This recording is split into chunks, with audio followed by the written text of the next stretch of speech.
Ny raha antsika nahita angambany ny sary izay mivoaka avy any Luxembourg sy avy any Maroc iny. Tiako aloha ny mampahafantatra antsika fa nisy conférence de presse nataon'ny comité exécutif nanao hoe Luxembourg efa assuré fa ho ataontsika le match amical, ary ny ihany koa ny Maroc izay assuré ihany koa fa nataontsika le match amical noho izany andeha atsapantsika fa miezaka foana ny comité exécutif amin'ny fédération mifanampy amin'ny fitondram-panjakana izay isorana ny filoham-pirenena sy andriambaton'ny minisitra manampy hatrany amin'ny fanatotosana an'ireo match rehetra atao Barea. Marina tokoa le filazanao, ary ny coach moa tena mahafantatra azy bebe kokoa momba an'izay resaka hoe performance na hoe fahatsaran'ny jouer-ny équipe pirenena anankiray na faharatsian'ny équipe pirenena anankiray dia hitantsika fa ny coach no nanamafy fa tsaratsara kokoa. Zay moa fijeriny, tsy maintsy mijery positif foana moa ny entraîneur rehefa tahaka ireny. Hitantsika amin'ny entraîneur lehibe any ivelany any ireny fa mijery an'ilay ataontsika hoe niveau ambony ihany ny coach momba an'izay resaka amin'izay ny momba ny ankizy angamba ny hitako hoe ny ampy kely ireo joueur-ntsika ireo, satria nisy ny lasa dia nisy indray niditra vaovao. Hitantsika tamin'ny baolina natao ireny angamba fa ny attaquant-ntsika tena miasa mafy, ary hitako hoe misy évolution izay ataony ao anatin'ilay napiditra bus tany Luxembourg, dia hitantsika koa ny asa nataony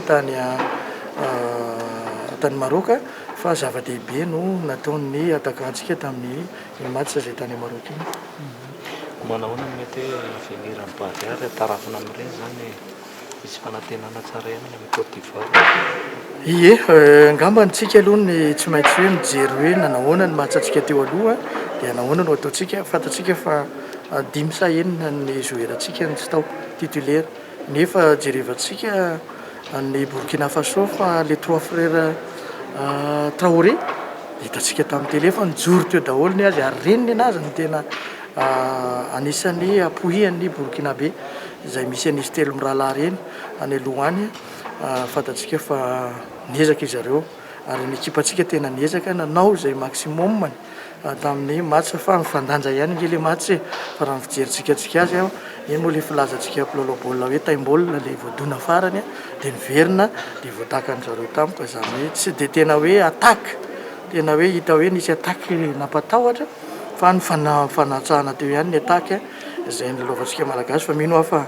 amin'ny matchsika amin'ny Côte d'Ivoire na ny alena ny toro efa nidresahana omaly moa zay dia ho complet-tsika malagasy, complet ny équipe malagasy amin'ny match aller fa ho ezahan'ny fanjakana, ezahan'ny ministère, ezahan'ny fédération,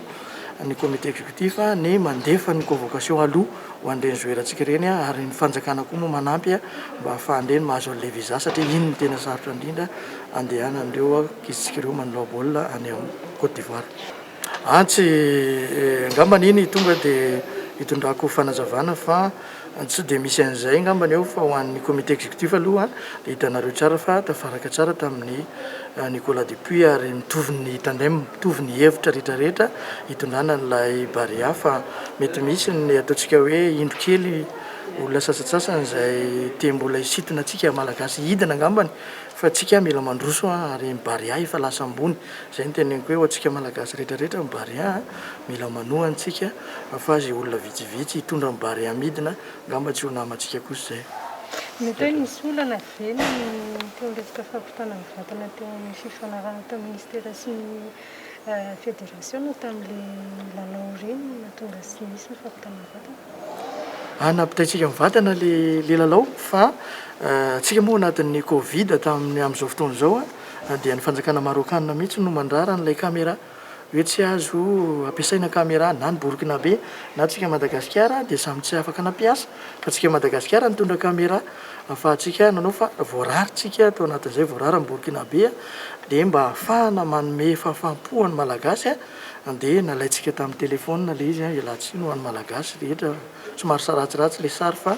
itsika moa zany tsy maintsy nandefa an'iny mba ahafahantsika mijery mivantana an'ilay match tany Maroc.